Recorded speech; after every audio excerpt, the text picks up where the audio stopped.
देखो भाई, आज का हमारा टॉपिक है कि हम किसी भी बात को ज्यादा दिन तक याद कैसे रखें। देखो भाई, किसी भी चीज को याद रखने के लिए उस चीज से रिलेट करने वाली कोई टॉपिक होनी चाहिए या फिर कोई इमेज दिमाग में होनी चाहिए जो बनी रहे। अब जैसे कि मान लीजिए, अपना जन्मदिन आदमी कभी कभी भूलता है, लेकिन वहीं भाई मान लीजिए किसी अपने की जन्मदिन नहीं भूलता है। जैसे मैं एक एग्जांपल देना चाहूंगा कि जैसे कुछ लोग होते हैं अपने लड़के का जन्मदिन जल्दी नहीं भूलते हैं, अपने लड़के का या फिर अपनी गर्लफ्रेंड का, ऐसे जो भी हो, एज अ फ्रेंड जो भी हो, उसका बर्थडे कोई भूलता नहीं है। क्यों नहीं भूलता है? क्योंकि देखो भाई, हमें उससे उससे हैप्पीनेस मिलती है, खुशी मिलती है, बहुत ज्यादा हम लोग उस दिन खुश होते हैं कि चलो हम पहले विक करेंगे, या फिर कोई बात रहती है जिससे कि हमें खुशी मिलती हो, या फिर जो भी हो आपके अंदर की बात है, तो हमें उस चीज को लेके वो बात याद रहती है। उसी तरह हम पढ़ाई भी है कि हम लोग देखो पूरे साल पढ़ते हैं, लेकिन एग्जाम आते आते भूलने लगते हैं या फिर भूल जाते हैं। तो देखो भाई, मैं इसी चीज को याद रखने के लिए आपको एक आसान तरीका बताना चाहूंगा। अब जैसे भाई समझ में आए तो बताना, नहीं तो फिर कमेंट कर देना सर समझ में नहीं आया। वैसे मैं बताना चाहूंगा, पहला टॉपिक ये है कि एक्टिव रिकॉल रखो। अपने दिमाग को उस हिसाब से ले जाओ, स्टिमुलेट करो कि दिमाग तुम्हारा लर्निंग पावर स्ट्रांग हो। तो इसको कैसे बढ़ाया जाए? तो एक्टिव रिकॉल एक वर्ड है जो कि मैं इसको एग्जाम्पल के थ्रू समझाऊंगा। जैसे मानो कोई मेरा फ्रेंड है, ठीक है, या फिर आप ही का कोई फ्रेंड है, तो वो अपना शेड्यूल बनाता है डे बाय डे कुछ करने का, या फिर कोई भी एक्सरसाइज करने का, या फिर कोई भी पढ़ाई करने का। तो वो डे बाय डे रखेगा तो वो याद रहती है, रूटीन में रहता है, वो याद रहता है। अब डॉक्टर दवा देता है कि आज खाना है, इसको 2 दिन बाद खाना है, वो चीज भूल जाते हैं कि भाई इसको 2 दिन बाद बोला था खाने के लिए। तो एक्टिव रिकॉल इसीलिए है कि हमें कोई भी बात याद रहे, इमेज के थ्रू या फिर माइंड मैप के थ्रू, ब्रेन मैप जो कह लें, उसको याद रखा जा सके। तो देखो, इसमें एक्टिव रिकॉल में सबसे पहला काम हमें क्या करना है कि सबसे पहला काम हमें सुनना होगा। क्योंकि देखो, भगवान ने हर आदमी को 2 कान 1 मुंह दिया है कि सुनो अधिक बोलो कम। लेकिन हम लोगों से यही नहीं होता है, हम लोग बोलते जाते हैं, या फिर हमारे आसपास भी ऐसे लोग मिल जाते हैं जो ज्यादा बोलते हैं, सुनते कम है। तो हमें सबसे पहला काम इसमें करना होगा कि सुनना होगा। दूसरा काम पढ़ना होगा। अब जैसे मान लीजिए स्कूल का वर्क है तो पढ़ना तो पड़ेगा ही।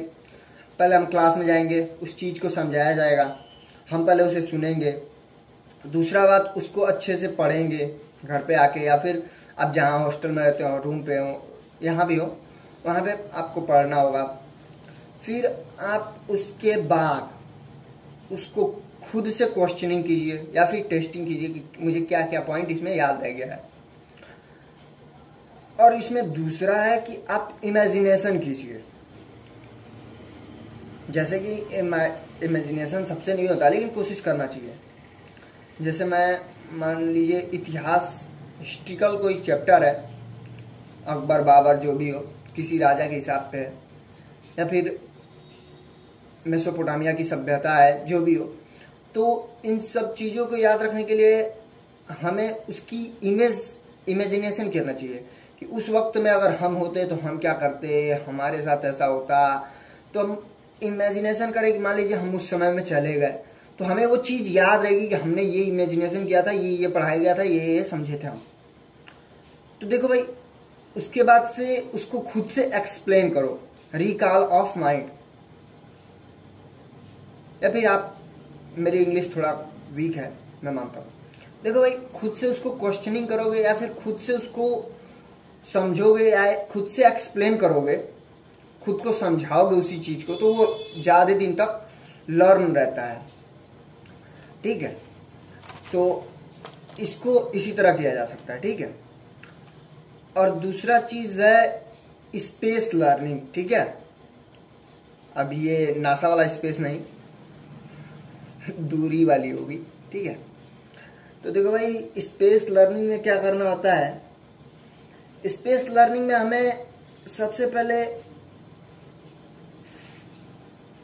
फोगेटिंग कर्व के रूप में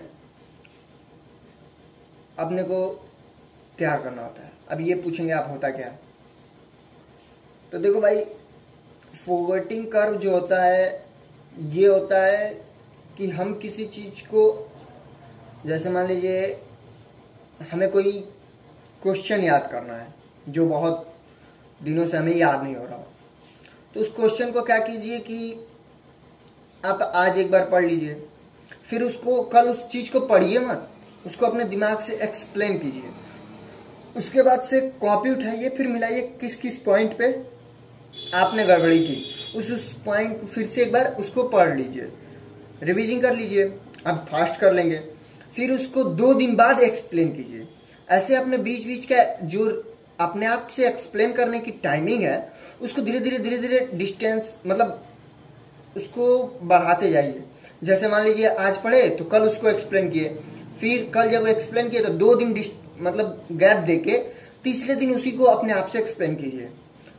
फिर तीसरे दिन जब पढ़े अगर कुछ कमियां रही तो फिर उसको तीसरे दिन पढ़े तो फिर 2 दिन गैप दे दीजिए। अभी आपको मान लीजिए पिछली गलतियां ही अगर रह रही हैं तो 2 ही दिन दीजिए। अगर पिछली गलतियां इंप्रूव हो गई, दूसरा गलतियां है तो फिर 3 दिन का दे सकते हैं। अब आपके ऊपर है, ठीक है। तो ऐसे हम करके किसी चीज को ज्यादा दिन तक लर्निंग रख सकते हैं। अपने माइंड को अफोर्ड करो, लर्न करने के लिए बार बार इस पे प्रेशर डालो कि देखो भाई, लोहे को कोई आकार देना होता है तो उसको पहले गर्म किया जाता है, उसके बाद से उसको पीटा जाता है। उसी तरह हमें जब करना होगा तो हमें अपने आप को पहले प्रेशर देना होगा, दाब देंगे, फिर उसको उस हिसाब पे ले जाके मोड़ेंगे, तब वो सही धीरे धीरे सेट होगा। उसी तरह हमें अफोर्ड करना है, अफोर्ड योर माइंड, ठीक है। अपना करो भाई, और इस वीडियो को भाई शेयर करो, ज्यादा से ज्यादा शेयर करो, और अपने दोस्तों को, फ्रेंडों को भाई बताओ कि कैसे लर्निंग पार्ट। अक्सर हम लोग क्लासों में यही करते हैं कि भाई पढ़ाया जाता है आके रटते हैं, लेकिन ऐसा नहीं करना चाहिए भाई। अगर अच्छी लगे तो कमेंट करके बताना। Thanks for watching.